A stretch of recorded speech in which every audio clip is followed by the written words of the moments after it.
कहानी का नाम ठंड में गरीब सास बहू की संघर्ष भरी जिंदगी। कहानी।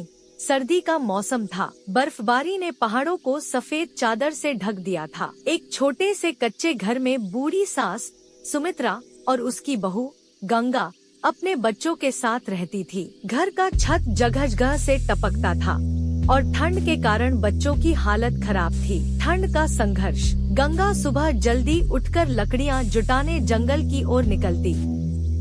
बर्फ से ठंडे पानी में हाथ डालकर वह पानी भरती। बच्चों के लिए खाना बनाने के बाद वह उनकी पढ़ाई के लिए भी समय निकालती। सुमित्रा सर्दी के बावजूद घर के पुराने कपड़ों को जोड़कर रजाई बनाने की कोशिश करती। पड़ोसियों का ताना। गांव के लोग अक्सर उनका मजाक उड़ाते थे। कोई कहता, इतनी ठंड में ये कच्चा घर कब तक टिकेगा, तो कोई कहता, गरीबों की जिंदगी ऐसी ही होती है। गंगा ने कभी हार नहीं मानी और हमेशा कहा, भगवान पर भरोसा है, हम मिलकर सब ठीक कर लेंगे।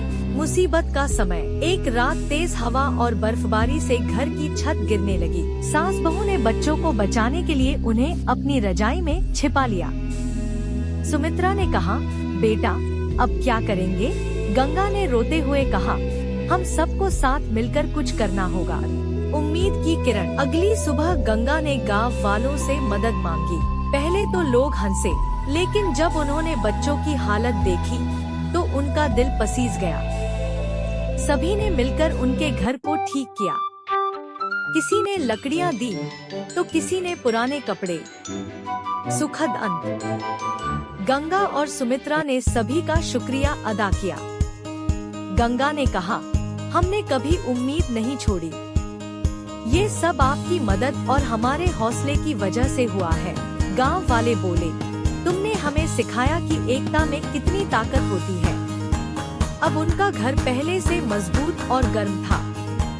बच्चों के चेहरे पर मुस्कान थी। गंगा और सुमित्रा ने मेहनत और संघर्ष से अपनी जिंदगी को बेहतर बनाया। कहानी का संदेश। संकट के समय हार मानने के बजाय एकजुट होकर काम करना ही सच्ची जीत है।